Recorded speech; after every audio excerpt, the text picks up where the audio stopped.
Hello everyone, I am Monika.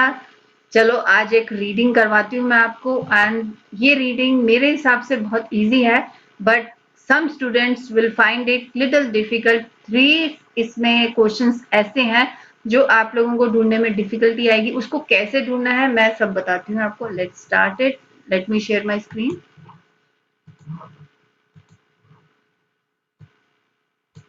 Okay, तो ये reading passage है। ये इसका नाम है, इसका टाइटल है। हमेशा रीडिंग पैसेज का टाइटल पढ़ के ही चलो। इसका नाम है नटमेग ए वैल्यूएबल स्पाइस। ओके, ये रीडिंग पैसेज वन है, तो इसीलिए मैं इसको बोल रही हूँ ये इजी है। जब आप पूरी पूरी रीडिंग की प्रैक्टिस करने लगोगे, तीन की तीन रीडिंग 1 घंटे में करोगे, तो फर्स्ट रीडिंग पैसेज आपको हमेशा इजी ही लगेगा। ठीक है, इसलिए मैं बोल रही हूँ ये बहुत इजी है।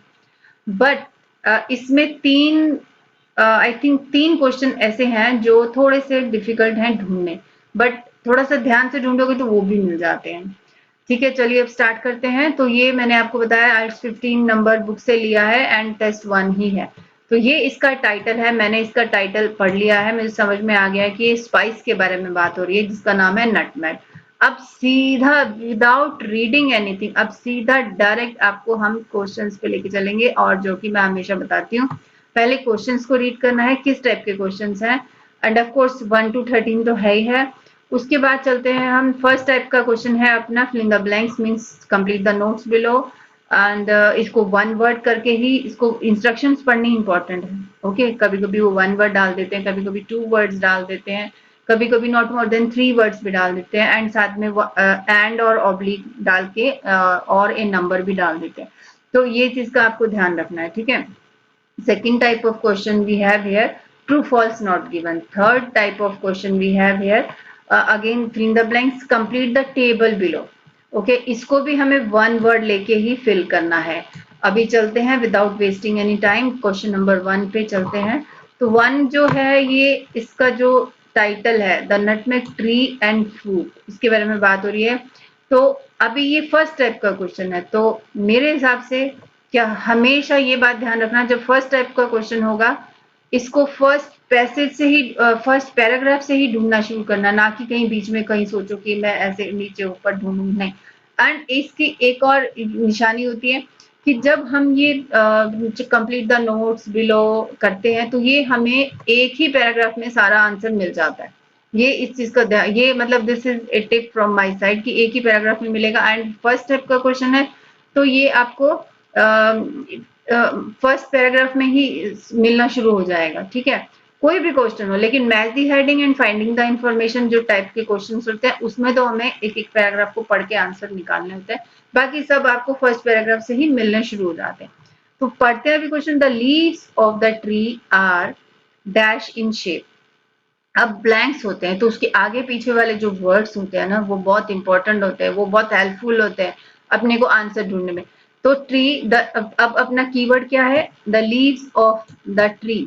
The leaves of the tree, ये हमें पता करना है, आर इन शेप। सो कोई शेप का नाम होगा, राउंड शेप भी हो सकता है, सर्कल शेप भी लिख सकते हैं, कुछ भी वो लिख सकते हैं, ट्रायंगल शेप भी लिख सकते हैं। ऑफ कोर्स लीव्स तो ट्रायंगल होते ही नहीं है, या तो वो गोल होंगे या वो लंबे शेप में होंगे। जो भी शेप का नाम होगा वो हम इसमें फिट कर देंगे। ठीक है, एंड जब एक पढ़ के जाते हैं तो दूसरा भी थोड़ा सा पढ़ लो तो बेटर है, क्योंकि एक जब एक मिल जाएगा तो उसके नीचे ही अपने को दूसरा मिल जाएगा। तो सेकंड है the dash surrounds the fruit. Surrounds the fruit, surrounds means fruit के आसपास कोई चीज, कोई सराउंडिंग, मतलब कुछ भी चीज रही होगी उसके बारे में बात कर रहे हैं। And breaks open when the fruit is ripe. अब इसमें मेरा कीवर्ड क्या है, ऊपर वाले में तो था शेप, सेकंड वाले में मैं ढूंढूंगी राइट। जहां पे मुझे राइट वर्ड मिलेगा, ऑफ कोर्स ये इसको चेंज करने की संभावना कम है, तो जहां पे मुझे ये राइट वर्ड मिलेगा मैं वहां इसको पढ़ूंगी।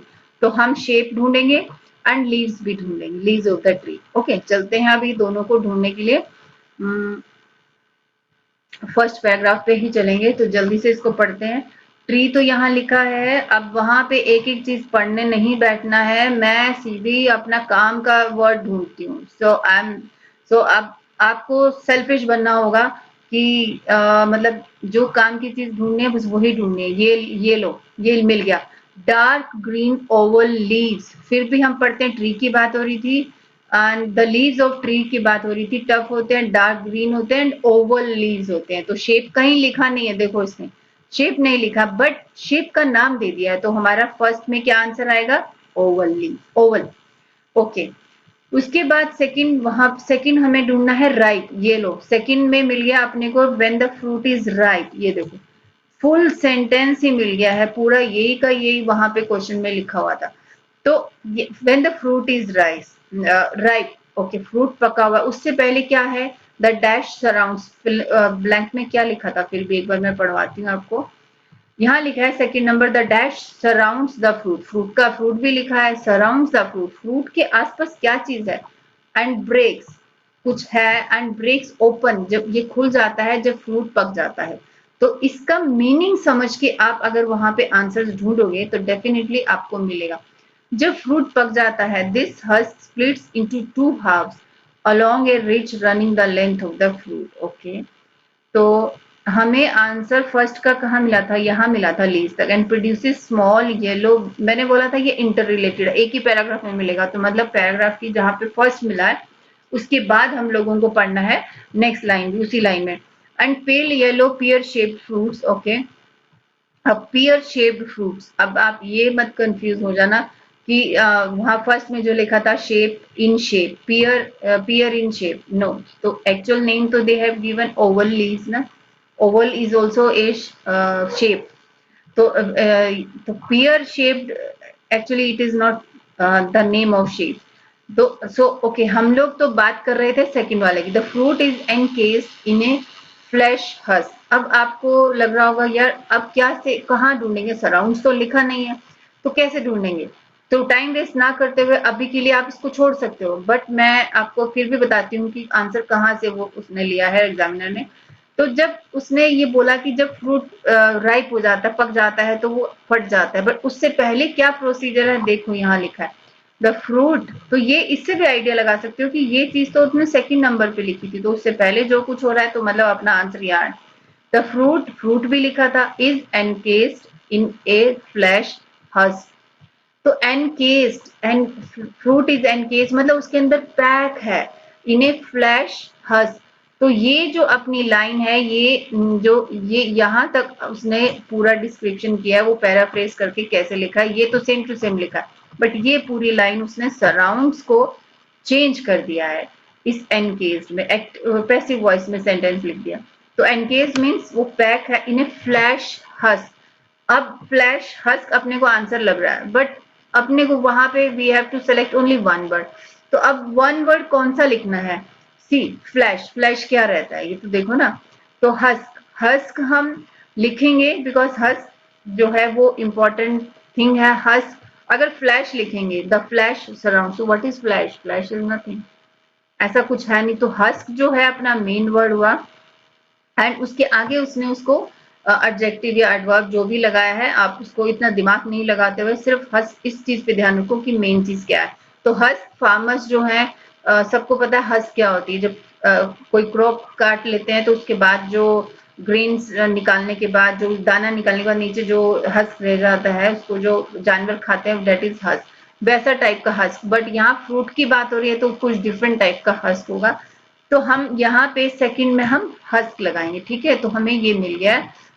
उसके बाद हम चलते हैं थर्ड नंबर, फर्स्ट में अपना ओवल शेप आएगा, सेकंड में हस्क आएगा।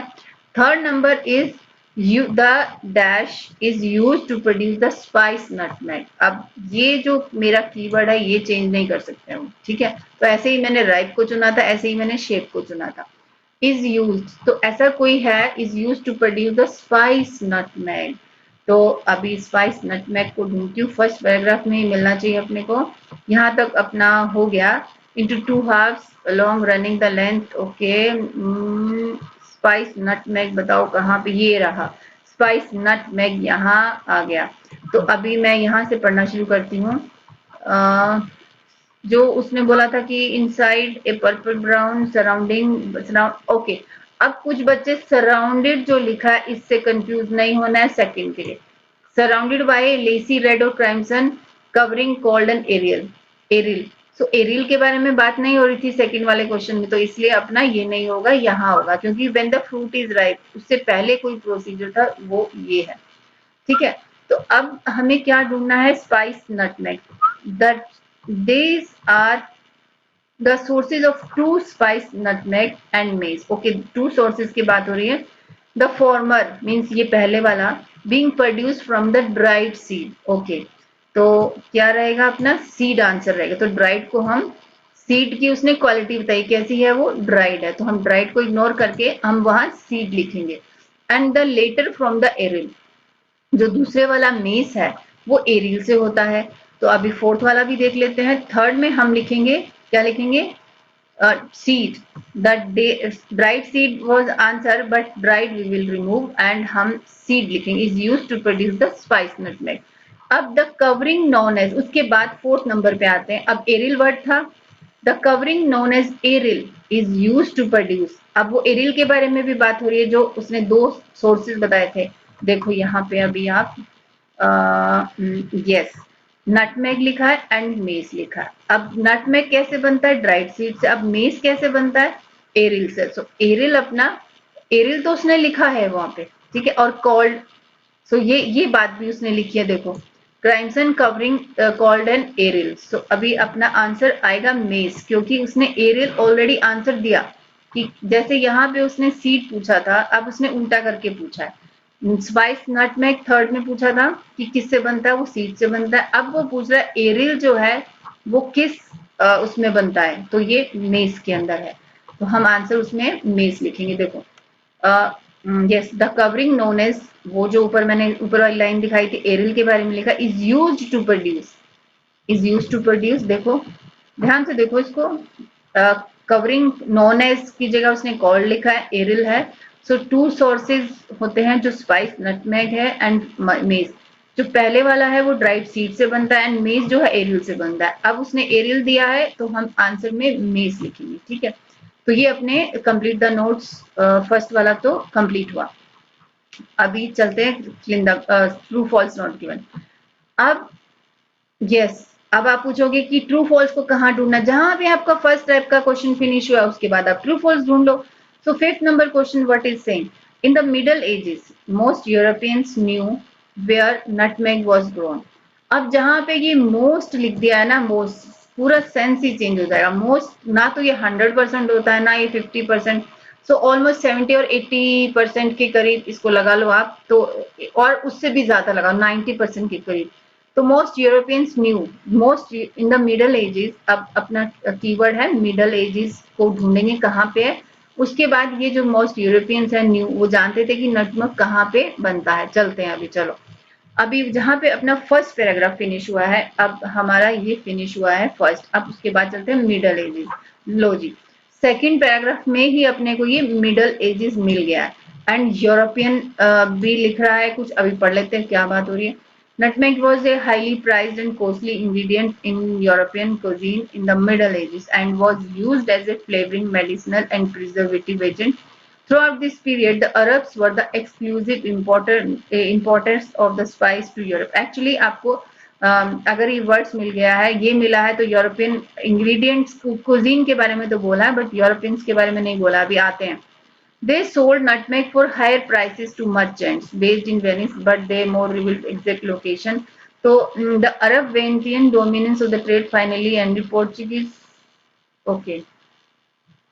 But they, okay, yes yes, यहाँ देखो, आप देखो, तो मिडल एजेस मिल गया। अरब्स जो हैं वो एक्सक्लूसिव इंपोर्टर्स थे, जो यूरोप में ये नटमेग स्पाइस लाते थे। वो नटमेग हायर प्राइसेस पे बेचते थे, जो कि वेनिस में उनका बेस था। बट दे नेवर रिवील्ड, उन्होंने कभी शो नहीं किया exact location of the source of this extremely valuable community. जब उन्होंने शो ही नहीं किया तो मोस्ट यूरोपियंस को कैसे मिलेगा। तो क्या होना चाहिए, आप जब तब तक मैं क्वेश्चन पे जाती हूँ, तब तक थोड़ा सोचो एंड मैच करो मेरे साथ, कि वहां स्टेटमेंट के लिए जानते थे, मतलब यहाँ स्टेटमेंट बोल रही है कि वो जानते थे। अब इसको सॉल्व कैसे करना है आपको मैं पहले भी बता चुकी हूँ। स्टेटमेंट को 2-3 बार पढ़ो, उसका मीनिंग निकालो, एंड देन वहां जाके पैराग्राफ में मैच करो। मैंने ये कीवर्ड निकाला था, एंड फिर मैच करो इसके साथ ये वाला मीनिंग और वो वाला मीनिंग। तो वहां यहाँ क्या बोल रहा है कि मोस्ट यूरोपियंस यहाँ कह रहे हैं जानते थे, कहाँ पे नटमेग होती थी, वहां कह रहे हैं अरब्स ने तो कभी रिवील ही नहीं किया था, तो ये तो कॉन्ट्राडिक्ट हो रहा है ना, तो हम इसको फॉल्स लगाएंगे इसका आंसर। ओके, 6 नंबर पे चलते हैं। The VOC was the world's first major trading company. अब ये वर्ल्ड्स फर्स्ट, ये भी बहुत कंफ्यूजिंग टाइप के क्वेश्चंस होते हैं।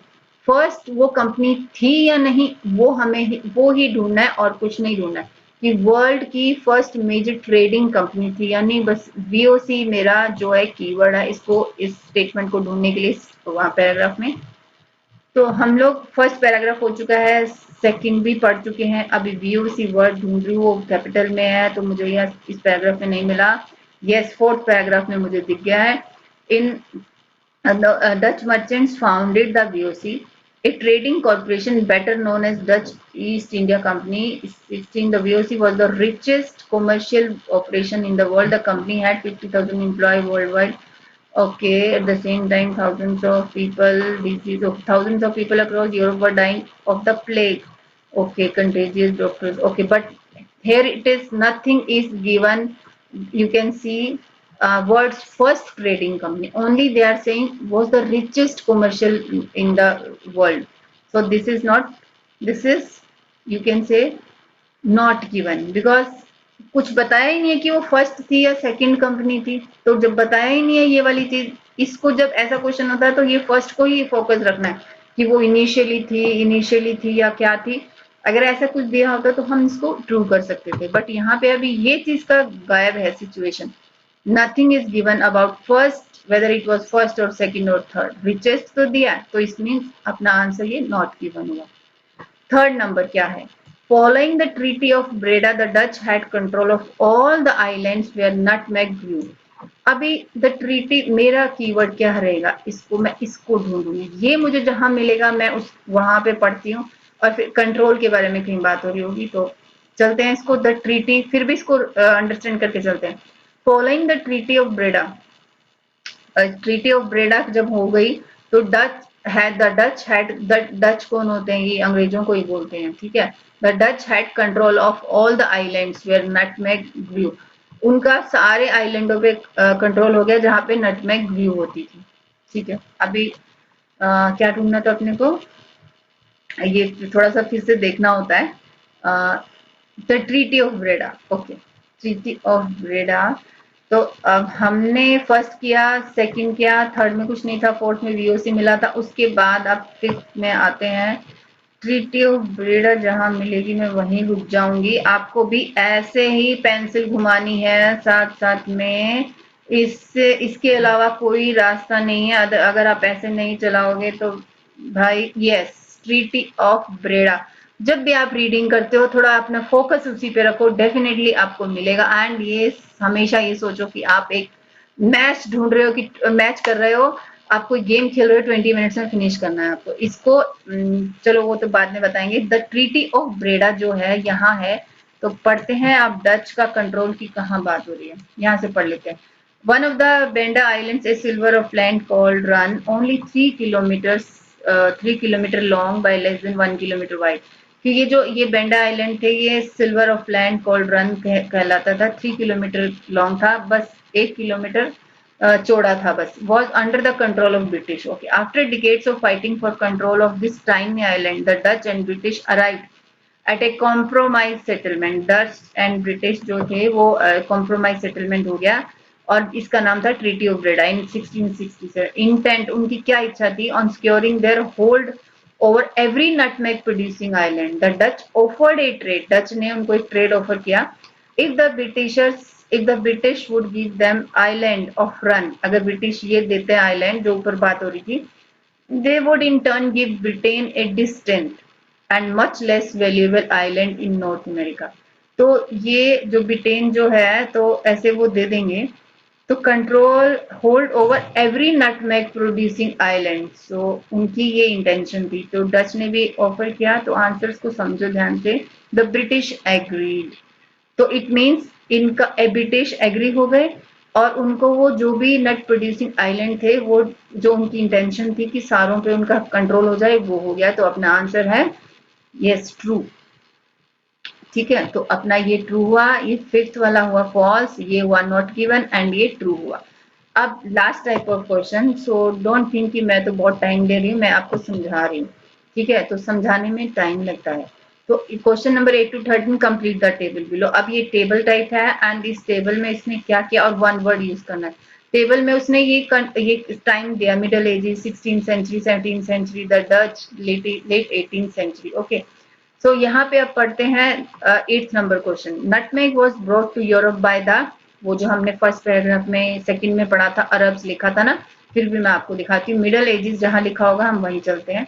तो मिडल एजेस अपने को यहाँ मिला था, was used A flavouring. Okay, throughout this period the Arabs were the exclusive importers of the spice to Europe। तो अरब जो है वो यूरोप में इंपोर्ट करके लाते थे, तो मीन्स अपना आंसर क्या हुआ, अरब्स। यस, अरब्स जो है, nutmeg was brought to Europe by the Arabs. 16th century ढूंढते हैं कहाँ पे है। ओके, इसका तो हमें कुछ ढूंढना ही नहीं। European nations took control of the nutmeg trade. 17th century demand for nutmeg grew as it was believed to be effective against the disease known as. Okay, so ये डिजीज के बारे में हम उस पैराग्राफ में जब हमने पढ़ा था, तो ये थोड़ा थोड़ा अपने आंखें और दिमाग भी थोड़ा खुला रखोगे तो डेफिनेटली इतना मेहनत नहीं होता है। हमने कहीं बीमारी के बारे में कहीं पढ़ा था, यस, ये ना, dying of plague। Okay, at the same time thousands of people across Europe were dying of the plague। so वो बीमारी का नाम पूछा है, डिजीज का नाम पूछा है, तो हम ये प्लेग लिख देंगे वहां पे, ठीक है। और 16th century आप पूछोगे, ये देखो ये रही 16th century, ये लिखा है, ठीक है। अभी चलते हैं आगे। यहाँ पे हमने लिखा बाय अरब्स, ठीक है, यहाँ हम लिखेंगे इट वाज प्लेग, ठीक है। अब यहाँ चलते हैं द डच। अब डच टुक कंट्रोल, यस, वो जो ट्रीटी ऑफ ब्रेडा वाला जो हमने पैराग्राफ, जो बड़ा पैराग्राफ था, उसी में ही बेंडा आइलैंड के बारे में लिखा है। restricted nutmeg production to a few areas, put dash on nutmeg to avoid। उन्होंने कंट्रोल लिया बेंडा आइलैंड्स का, डच ने रिस्ट्रिक्टेड, उन्हें रिस्ट्रिक्ट किया nutmeg production to a few areas. Okay, then उसके बाद क्या हुआ फिर देखते हैं अभी। Put dash nutmeg to avoid it being cultivated outside. उन्होंने कुछ ऐसा नटमेग के ऊपर कुछ डाला, कुछ पुट किया कि वो अवॉइड, मतलब वो कल्टिवेटेड आउटसाइड द आइलैंड, वो आइलैंड के बाहर कुछ उसको कोई लगा ना पाए, कल्टिवेट ना कर पाए। Finally obtain the island of dash from the British. Okay, पढ़ते हैं अभी। To control Banda islands and nutmeg to avoid cultivate, cultivation word भी पढ़ना होगा अपने को। तो yes, control of Bandas, yes, यही तो पढ़ना था ना अपने को, ये यहीं पे मिल गया था। Benda islands were ruled by neutral policy towards foreign। This allowed them to avoid was also their presence of Portuguese or Spanish troops on their soil, but is also okay। The Dutch arrived and took over। Yes, यहाँ से start होता है, because हमें क्या ढूंढना है, उसमें उसका टाइटल क्या था, the Dutch arrived and took over, ये भी ठीक है। Once securely in control of Bendas, the Dutch went to work protecting their new investment। They concentrated all nutmeg production in a, अच्छा, उन्होंने एक ही जगह पे कंसंट्रेट किया इसको प्रोडक्शन करना, जो उनके गार्डेड एरिया थे। Uprooting and destroying any trees outside. So बहुत चालाक बंदे थे, उन्होंने जहां अपने जो सिक्योर एरिया था उसके बाहर जो भी इसके ट्रीज थे सब उखाड़ मारे, ठीक है। प्लांटेशन जोन से बाहर जो भी एक्स्ट्रा जैसे हो जाते हैं तो वो सब उतार दिए। एनी वन कोट ग्रोइंग ए नटमेग सीडलिंग, अगर कोई नटमेग सीडलिंग ग्रो करता हुआ मिलता था, कैरिंग सीड्स भी लेके जाता था without proper authority was severely punished, उसको पनिशमेंट मिलती थी। So in addition all expected, okay yes, यही तो ढूंढ रहे थे। All exported nutmeg was covered with line to make sure there was no chance of a fertile seed which could be grown elsewhere would leave the island। okay, अब उसने cultivation word नहीं use किया है, अब examiner ने थोड़ा सा बुद्धू बना दिया, कोई बात नहीं। Put dash on nutmeg to avoid it being cultivated outside the island. देखो थोड़ा सा पढ़ना पड़ा लेकिन आंसर मिला। डच शुरू हुआ था, to control same to same लिखा था, रिस्ट्रिक्टेड भी लिखा था कि फ्यू एरियाज में, फ्यू एरियाज वो प्लांटेशन जोन जो उनका गार्डेड एरिया, सिर्फ वहीं तक वो लगाने देते थे। फिर put dash on nutmeg to, और उस नटमेग के ऊपर क्या डालते थे जो बाहर उनके आइलैंड से बाहर नहीं, जो लगा नहीं सकते थे। इसको फिर से पढ़ते हैं। uprooting, ओके ये हो गया। caught in addition was covered with lime, nutmeg was to make sure, okay अगर आप इसको ध्यान से पढ़ो ये पूरी लाइन, ये there was no chance a fertile seed could be grown elsewhere would leave the island, so all exported nutmeg was covered with lime। जब नींबू ऊपर लगा देंगे तो वो ऊपर तो वो ग्रो नहीं हो पाएंगे, तो हम यहाँ क्या लगाएंगे, covered with, put, sorry put, so here they have given the word covered with, covered nutmeg with lime, so यहाँ पे ब्लैंक बिल्कुल मैच नहीं हो रहा, बट put का मतलब covered, put lime on nutmeg to avoid it, ठीक है, तो यहाँ पे lime आ गया। इसके बाद 11th, finally obtained the island of dash from the British, okay so अभी हम क्या ढूंढेंगे, finally obtained the island of, कौन सा आइलैंड उन्होंने लिया था अभी देख लेते हैं। One of the silver called run, हाँ तो one of the Banda islands is silver, यही तो यहाँ पे हमने पढ़ा था ना, फिर से पढ़ लेते हैं कि ये 3 किलोमीटर लंबा और 1 किलोमीटर चौड़ा था, was under the control of British after decades of fighting for control of this Dutch and British arrived at a compromise settlement, the treaty, उनको ब्रिटिशर्स को तो होल्ड मिल गया ये वाले आइलैंड पे, Dutch offered A trade if the British would give the island of run they would give, ठीक है, तो इन्होंने अदला बदली एक्सचेंज किया, तो यहाँ पे हम लगाएंगे island of run from the British, okay. तो थोड़ा सा उसको समझना है जहाँ पे वो लाइंस लिखी हैं, ऐसे ही तो एग्जामिनर ने कुछ नहीं बनाया ना, तो सोच समझ के ही बनाया।